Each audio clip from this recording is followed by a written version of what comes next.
Salut, c'est Payboy pour un nouveau C'est Manga Méconnu. Oui, je sais, ça fait longtemps que j'en ai pas fait un. Et ça fait longtemps aussi que je n'ai pas fait une vidéo perturbante. Donc il faut que vous sachiez que je fais cette vidéo sans pantalon.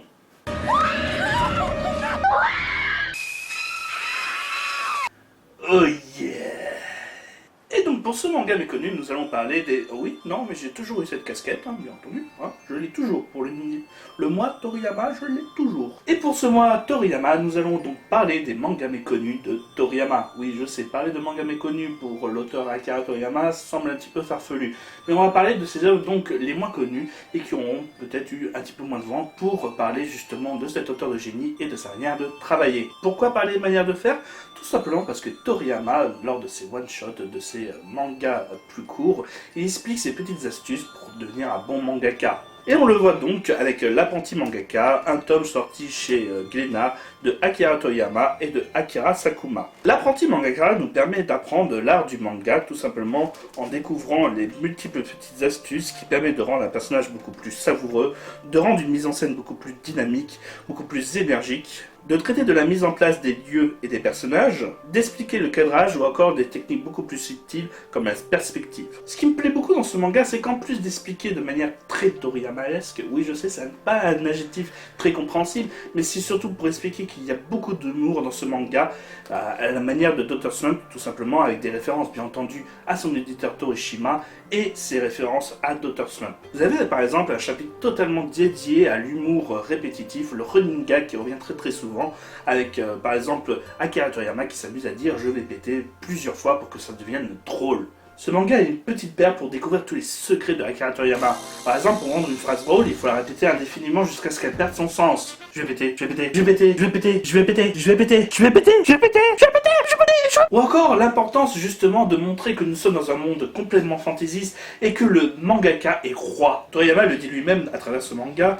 Pour éviter qu'un manga soit nul, sans trop de mouvement, le manga devient vite ennuyeux. Alors autant profiter justement de cet espace de liberté pour faire tout et n'importe quoi. Et enfin, pour terminer, ce manga se finit avec les différents outils à utiliser, les résultats d'un concours de Shonen Jump avec de jeunes auteurs et Akira Toriyama qui leur prodigue des conseils. Tout, vous serez vraiment tout pour créer un bon manga, énergique, dynamique et complètement drôle.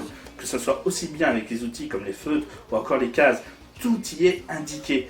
Alors c'est une petite perle à dévorer tout de suite. Et ce n'est pas tout, je vous propose aussi justement les 3 petits tomes de Akira Toriyama, les histoires courtes sorties chez Glénat.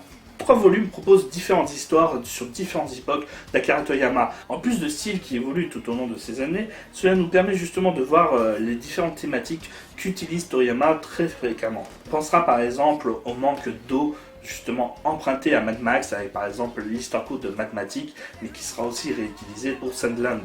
Bien entendu, toutes les histoires courtes ne se valent pas, et par exemple je pense à Escape qui propose un beau manga visuellement intéressant, mais qui, avec sa courte durée, ne propose pas un scénario faramineux. Je me suis d'ailleurs trompé, c'est pas Mathematique qui emprunte l'histoire de l'eau, mais Pink. À cela se rajoutent justement tous ces petites anecdotes sur son enfance et sur sa carrière de mangaka, comment il a rencontré Torishima et son envie de travailler 10 fois plus pour réussir à proposer le meilleur manga. Vous verrez à travers ma totale Akira Toriyama toutes les petites anecdotes que je vous sortirai. Et par exemple, Torishima était sûr et certain que Toriyama dessinait les filles de manière très belle, et c'est pour ça qu'il va imposer à Toriyama de faire une histoire courte avec comme personnage principal une fille. Bien entendu, Akira Toriyama étant tel qu'il est, va justement se forcer à dessiner un manga avec comme personnage principal une fille, mais suite au succès de l'inspecteur Tomato, va devoir donc obéir de plus en plus fréquemment à Monsieur Torishima qui a d'excellentes idées et qui lui permettent justement de rencontrer le succès, et c'est comme ça qu'il sortira tout de suite après Dr. Slump, son premier grand succès. Là aussi, ce qu'a apporté véritablement un petit peu ces histoires courtes, c'est qu'on peut voir aussi dans le volume 2 Dragon Boy et Tompo, qui sont 2 mangas qui ressemblent, en tout cas les personnages principaux ressemblent beaucoup à Son Goku, et Dragon Boy est la bêta de Dragon Ball. On voit aussi beaucoup d'histoires portées sur l'argent, je pense par exemple à Cashman ou Dab et Peter, Akira Toriyama adorant le fric, comme un juif. Et cette impression que les femmes sont souvent très vénales dans ce genre de manga, comme une juive. En gros, Akira Toriyama ne pense qu'à l'argent, comme enfin, vous avez compris. Cashman étant d'ailleurs le manga qu'a voulu sortir Akira Toriyama pour éviter justement de continuer Dragon Ball à tort et à travers. Mais devant l'échec commercial que sera Cashman, il sera obligé d'ailleurs de continuer Dragon Ball. Et dernière petite chose, je suis grave amoureux dans le volume 3 des histoires de Gogo Hackman, qui sont des petites histoires courtes de 5-6 pages, avec l'humour très grossier de Toriyama, qui va même d'ailleurs un petit peu plus loin. On verra même un transsexuel, un petit peu comme Vieille Batterie numéro 2.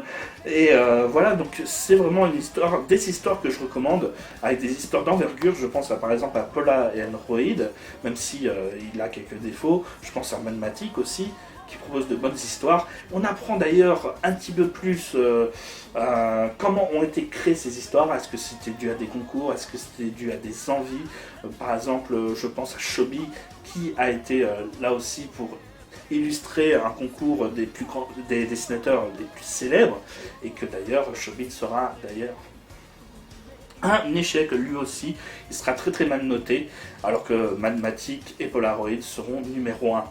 C'est là d'ailleurs qu'on apprend que Toriyama est un petit peu imbu de lui-même, dans le sens où justement, à chaque fois qu'il aura vécu un gros échec, je pense à Wonder Island et à Shobit, il va en faire une suite pour essayer de prouver qu'il aurait pu faire mieux et réussir avec ce manga. N'est-ce pas mon gros bout? Quoi? Tu dis que je suis un malade mental? À parler à une peluche? Mais pourtant, tous les youtubeurs parlent avec leur mascotte.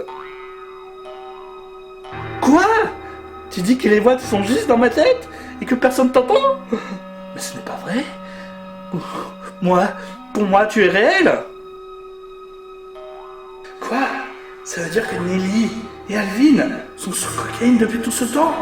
Que nous sommes en train de rêver de ces personnages qui parlent, alors qu'en vrai, personne ne les entend. Nous sommes tous fous alliés. Ah bah tant pis alors. Bon, c'est pas grave. Hein. Et bien entendu, je n'aurais pas fait un tour complet des mangas méconnus de maître Akira Toriyama si je n'avais pas parlé de ces 3 one-shots, Kowa, Kajika et Sunland. Donc Kajika, j'ai pas réussi à le retrouver chez mes parents, bon, il doit être un petit peu paumé, mais je l'ai aussi. Tous les 3 sortis chez Glénat. Si Kajika est un sorte de plagiat un petit peu de Dragon Ball avec des dragons, des super pouvoirs et tout ça, il reste quand même assez divertissant et il reste dans l'univers très ancré de Toriyama, avec bien entendu comme seul paysage des montagnes. Par contre, je tiens à revenir sur Sunland qui propose sûrement un des meilleurs graphismes que proposera Akira Toriyama dans un manga.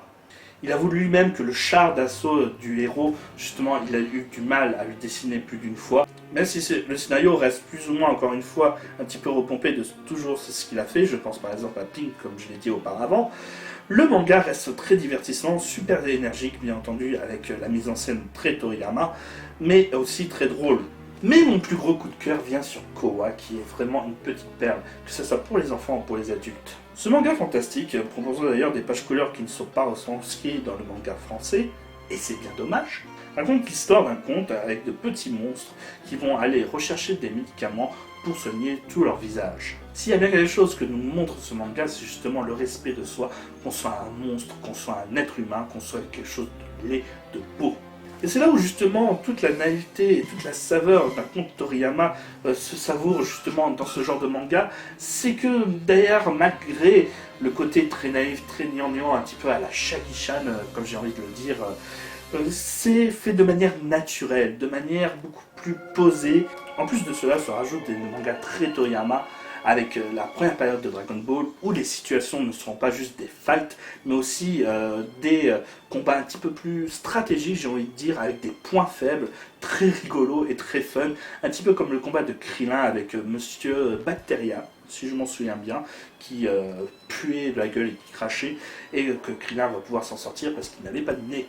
C'est là où on retrouve justement tout l'humour d'un Dragon Ball, tout l'humour de Akira Toriyama. Et on sent que ce manga, qui est le premier manga qu'a fait Toriyama après la fin de Dragon Ball, avait envie de se détacher de cet univers beaucoup plus bourrin en proposant quelque chose de beaucoup plus léger, mais toujours aussi fun. Bien entendu, je n'ai pas parlé de Katsura Akira et de Jaco, les 2 derniers mangas qui sont sortis chez l'éditeur Glénat, là encore, puisque Glénat donc, a les droits sur tous les mangas d'Akira Toriyama. Parce que tout simplement, Jaco, donc c'est un petit peu la préquelle de Dragon Ball, donc ça va être un gros succès en vente, et je présume que tout le monde en a entendu parler, Pourquoi j'ai parlé donc de ces vieux mangas, c'est que tout simplement ils n'ont pas été réédités depuis très longtemps. J'ai vu qu'ils étaient disponibles au Japan Expo, donc je pense qu'il doit y avoir encore pas mal d'exemplaires en vente. Mais c'est surtout que je pense que pas mal de gens n'ont peut-être pas encore remarqué que ces mangas d'Akira Toriyama étaient sortis en France depuis déjà une bonne dizaine, voire vingtaine d'années, et qui sont donc disponibles pour découvrir encore plus l'univers d'Akira Toriyama. C'est tout pour moi aujourd'hui, donc je vous souhaite un bon mois Toriyama, et je vous dis achetez ces mangas comme ça ils arrêteront d'être méconnus.